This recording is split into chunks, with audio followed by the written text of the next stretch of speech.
Hello and welcome to On the Sofa with me, Monja and Neil tonight. So when a customer requested a feature on ties, we wondered how on earth we could fill an entire episode on just one accessory. But Neil and I started discussing the details and the history, and we remembered just how many different tie options there actually are, and that's before you even start on how to style and wear them. So tonight we'll be exploring our best-selling accessory, and we hope you enjoy the journey we're going to take you on tonight. So hello, I'm Neil. I'm the newest member of the ScotlandShop team. So this is my first attempt at On the Sofa. So we'll see how this goes. You'll do amazing, I'm sure. I'm sure.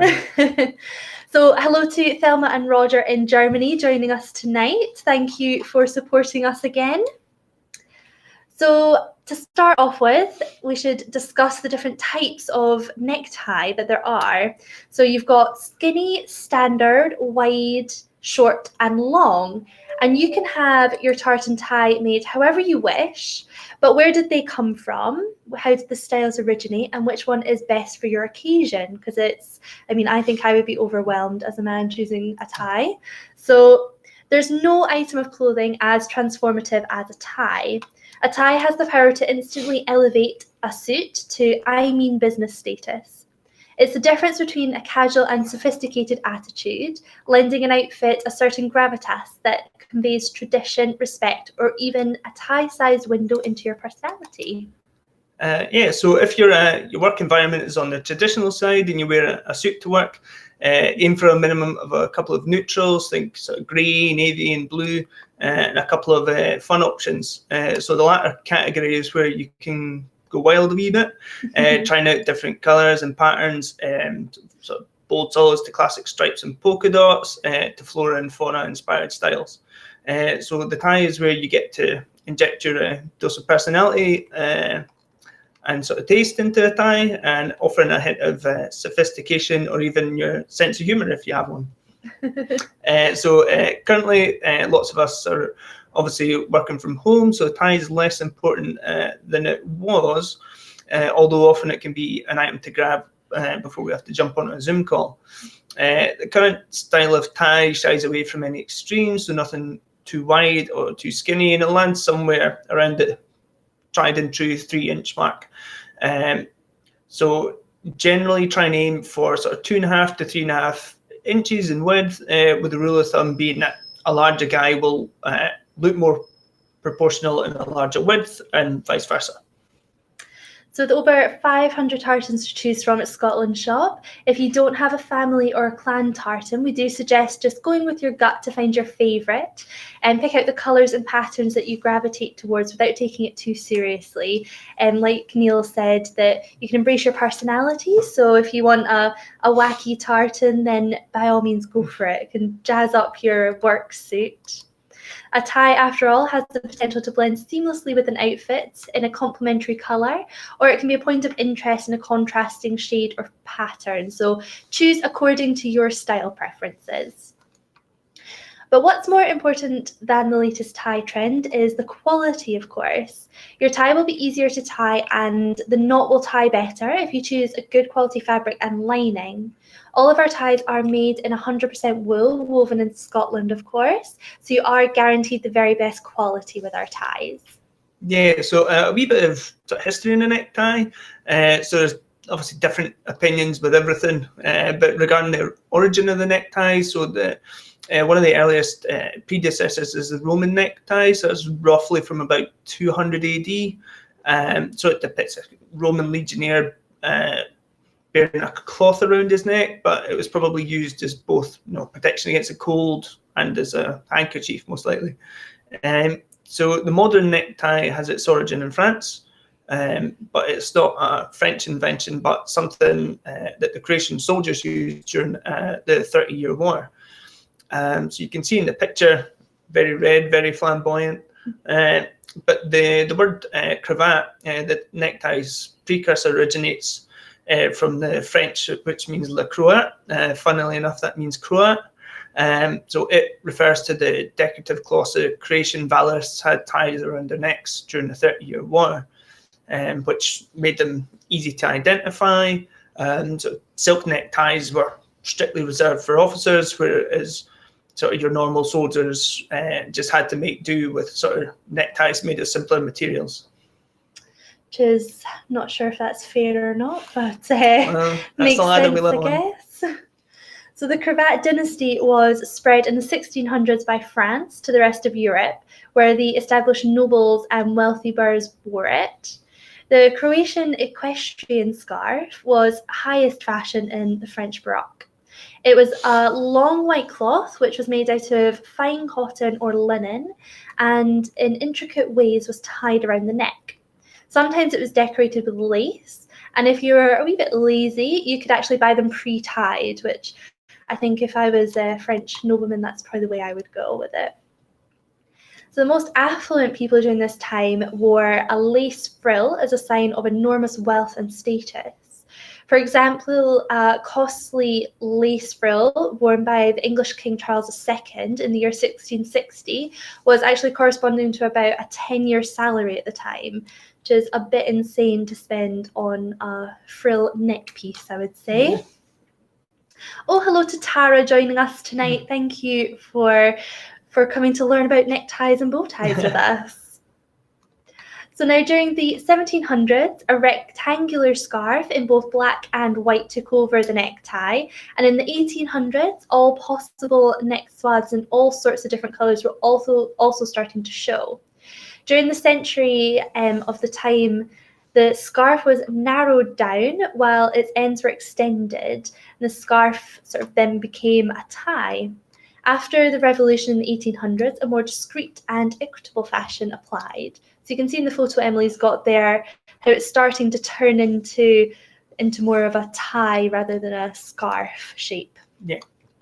So the English club and school ties are the close predecessor of today's ties. So University of Oxford had in 1880 ordered the first club tie. So this was quickly followed by other clubs and schools in the country. The pattern tie was first produced around 1900 in the town of Macclesfield in the northeast of England. In the 1920s, Prince Edward of Great Britain became a fashion model, and he preferred a more relaxed dress code with a soft shirt collar and a not too heavily tied necktie. So the neckties, funnily enough, afterwards grew a lot of popularity, and they now began to be worn by an emerging British middle class as a sign of success and status. So now we've actually got some useful hints and tips on how to show off your carefully chosen tartan tie to its full potential. So before we jump into the Windsor Knot, hello to Claire from our very own Scotland Shop team. Thanks for joining us, Claire, and I hope you learn lots to pass on to our customers while you're chatting to them in future. So the Windsor Knot became popular in the 1930s when the Duke of Windsor's fashion sense was quickly adopted after his visits to the United States. You can see him on screen there, mid-tie of his tie. It's reported that the Duke never specifically used the Windsor Knot, however, but that was instead invented by the public to imitate his style. The Duke's trick was actually to use a heavyweight cloth and a specially made extra wide tie, which was then tied with the 4-in-hand knot style. So we recommend using an extra long tie if you do want to go for the Windsor Knot, as this is the larger knot and it can make your standard tie length a bit shorter. So the extra long will compensate for that. The right combination of shirt collar and tie knot can add the perfect finishing touches to your outfit as well. For this style, we would recommend the spread shirt collar. So the next one we've got is a 4-in-hand knot. So the 4-in-hand knot is probably today's most popular tie knot. It's become a kind of menswear staple. It ticks all the boxes as it's very easy to tie, as well as being both stylish and comfortable. The knot works really well if you have a shorter neck, as it's quite narrow and elongated, which helps to stretch the perceived height of your neck. So the 4-in-hand knot actually takes its name from the 4-horse carriage. So the knot is tied in such a way that it resembles a knot that the driver would use to keep all the 4 horses under control at the same time. That's right. That's it. So yeah, so by the sort of 1800s, there were a number of sort of gentlemen's clubs in London. So the notorious Earl of Barrymore attended the Four in Hand Club. The young gentlemen would bribe coachmen to let them take shots of the reins and drive the coaches at breakneck speeds around the streets of London, which today's sort of boy racers of the time or whatever. So the club had a strict uniform and are said to have adopted the Four in Hand knot, making this a fashion statement of the time. The Pratt Knot is our next knot style, and it's a medium knot size, somewhere between the size of the Four in Hand and the Windsor Knot. So it's a happy medium. So due to its size, it's quite versatile and it will work well with most dress shirts. So it's good if you're not sure where to start.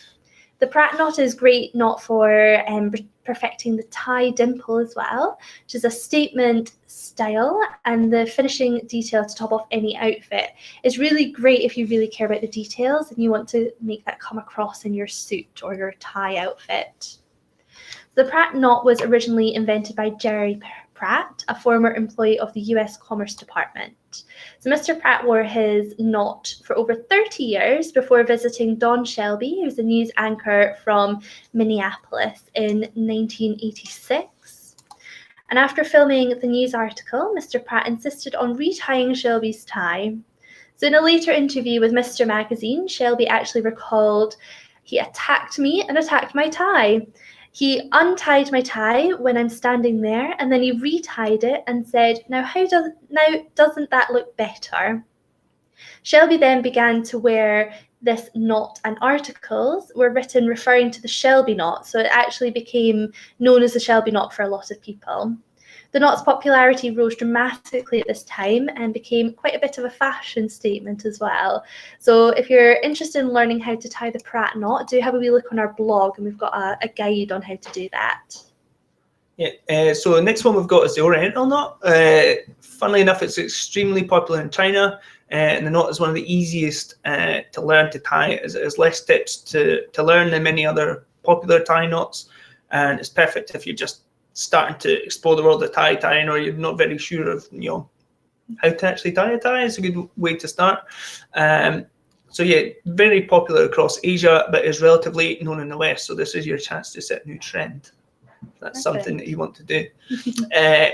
If you're quite tall as well, but you want to be able to use a standard length tie, the Oriental knot works really well because it doesn't use a lot of tie length when you're making the knot.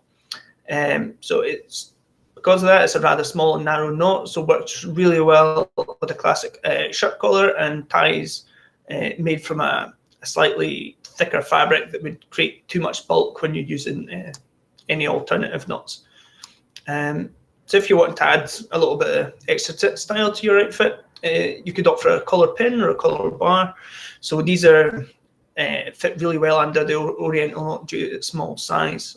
So the collar pin is quite a rare item nowadays. Obviously originally designed to keep collars looking neat when turn-down collars were first designed. So menswear style described the collar bar as the choice for a true distinguished gentleman. So now, who wouldn't want to be a gentleman? Absolutely. Like my good self. So hello to Maureen for joining us as well, and I think you're becoming quite a regular viewer, Maureen, which we really appreciate. So now we move on to the bow tie. And did you know that the 28th of August is actually National Bow Tie Day? So we're a little bit late this year, but maybe if you want to get your different tartan bow tie styles ready for next year. Yeah, so bow ties. Sorry to interrupt, but we have a little example of a bow tie. So this is a perfect bow tie that you've probably seen just with a little clip. Just pops in here, nice and easy. The pre-tied style. Pre-tied style cheaters version. And we'll get to the other version soon. I think I would go for the cheaters version. So bow ties are the most important accessory in white tie and black tie events. A tailcoat or tuxedo without a white or a black bow tie would be incomplete formal attire. So very important piece of accessory there. But you can dress up a smart casual look with it as well, just for a different touch. As with most garments, the bow tie started off with a very practical purpose. When during the Prussian Wars, the Croatian mercenaries used them to tie their shirt collars shut. Again, true to tradition, it was the French who made them a stylish accessory in the 18th and 19th centuries. Originally, bow ties were also required a certain level of skill, which, as you'll find out, Neil knows all about now. The skill required to tie a bow tie. And today we do still sell lots of the self-tie bow ties, and we do have a handy guide for following if you want to follow it yourself. So have a wee look on our website for that. So today, 78% of all bow ties produced are pre-tied, maybe unsurprisingly if you've ever tried a self-tie, with only 22% of people prepared to learn the skill required to tie your own bow tie. Yeah, so this is an example of a self bow tie. Yes, wait. So you'll notice no clips, not one that you seem particularly common around the shop, but these are definitely the more distinguished gentleman's approach. Absolutely. To bow ties. So we have many a grabatologist among our customers. So unlikely that you maybe know what they are, but they're a collector of ties. So if it comes up in a quiz, then thank us. With the choice over, I know, take a cut in the prize money would be nice as well. Thank you. So with the choice over 500 tartans, you are really spoilt for choice. And you can choose a bold tartan to make a statement with a dark or a plain suit, or you can go for the full Scottish heritage look, where you have a tartan jacket that matches your bow tie. Or the bolder among us might even try, clashing tartans. So you could go for a really sort of loud yellow McLeod dress tartan with a red Wallace modern, and definitely my favourite combination. It'd be a striking look. So yeah, one of the fiercest prime ministers of Great Britain was Winston Churchill, who's an Englishman who proudly wore his bow tie. His famous polka dot bow tie made the rounds around the country. Other famous bow tie wearers include Albert Einstein, Abraham Lincoln, and Sigmund Freud. So it seems it was the most intelligent of us that would wear bow ties. So maybe worth wearing one to any exams you've got coming up. Possibly why I don't have one. Oh, hello to Rebecca in Florida. Thank you for joining us tonight, Rebecca. So more recently, Matt Smith landed on our screens as the new Doctor Who in 2010, and global bow tie sales actually peaked around that time, with some shops reporting increases of up to 94%. Which is crazy. In his first episode, the actor declared, "Bow ties are cool," and it seems like the world agreed with him. And let's face it, they are really cool, and nobody has forgotten about them a decade later. So still worth getting your stylish bow ties. And now there's a new revival thanks to the Peaky Blinders look and British heritage style. So we would recommend pairing yours with one of our 8-quarter caps to complete your Peaky Blinders look if you want to go for the full look there. So next up we've got a demo of me completing a self bow tie after a crash course and learning how to tie one. I might add that this is done completely by touch, so the amount of focus it took is clear to see. So you want to start by wrapping your bow tie around your neck, obviously, and have one side slightly lower than the other, around 1.5 inches. You want to cross the right end over the left while keeping your tartan bow tie snug against your neck. You want to lift the right end up through the loop and form a loose knot. And now double the left end over your tartan bow, tie over itself to make a loop, and this will form the front loop of your finished tie. Once you've got this, hold it in front and loop the right side of your tie over the front of the bow. Double the right end the same way as you did the other side and pass it through the loop behind the tie. Remember to keep hold of everything when doing this so nothing goes out of place.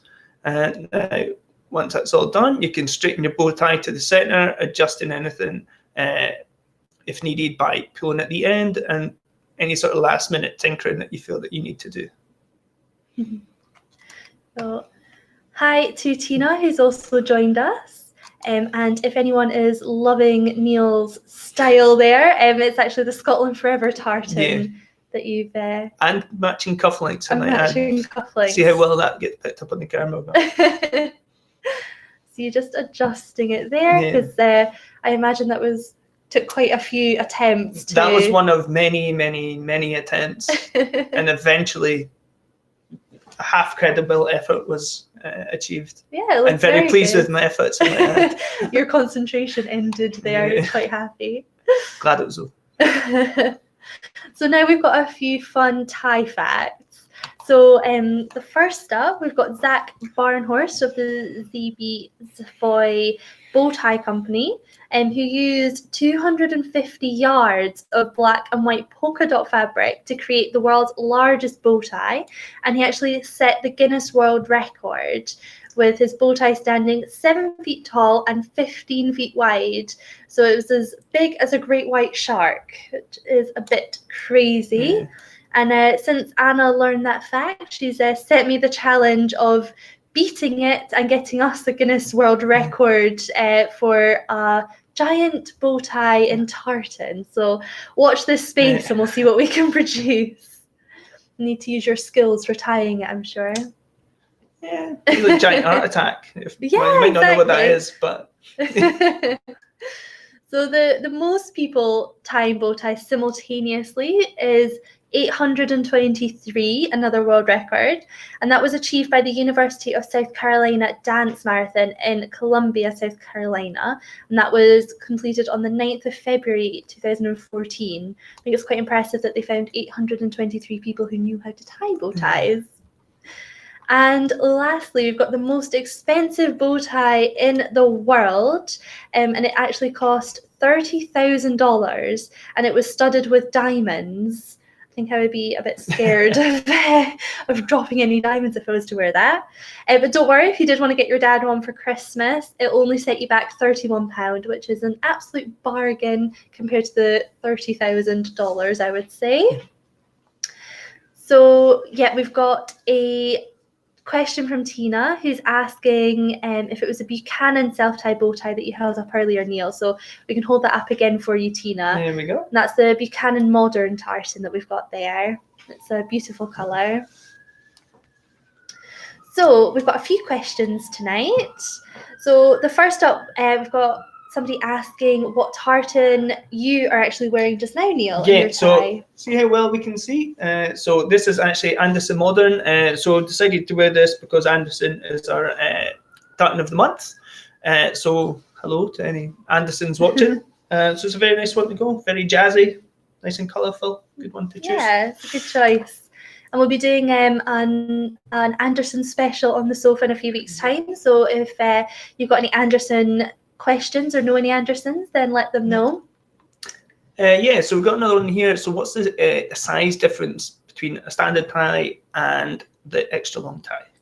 So our standard tie is 142 centimetres or 56 inches for our American friends, whereas our extra long tie is 162 centimetres or 64 inches long. So you've got a 20 centimetre or 8-inch difference between the two. Perfect. And one other here we've got, so I could even ask you the same thing. So if I'm going to be wearing a Prince Charlie jacket with my kilt, should I be wearing a tie or should I be wearing a bow tie?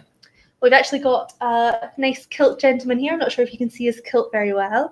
So the Prince Charlie jacket, if that's what your kilt jacket is more for formal occasions. So that should definitely be worn with a bow tie. And traditionally, a necktie would be worn with an argyle jacket, but we have seen bow ties worn with an argyle, which we've got on here. We've got a tweed argyle jacket with a bow tie. So you can have a bit more freedom with your argyle and just really go for what your personal preference is there. So thank you very much for all of your questions. If you do have any more, then please do comment below or send us an email and we'll try our best to help you out. So next week, we'll be speaking to William Petrie, Chair of CASOC, which is the Clans and Scottish Societies of Canada. So do join us next week, same time, same place, to find out more about clans and societies in Canada. Thank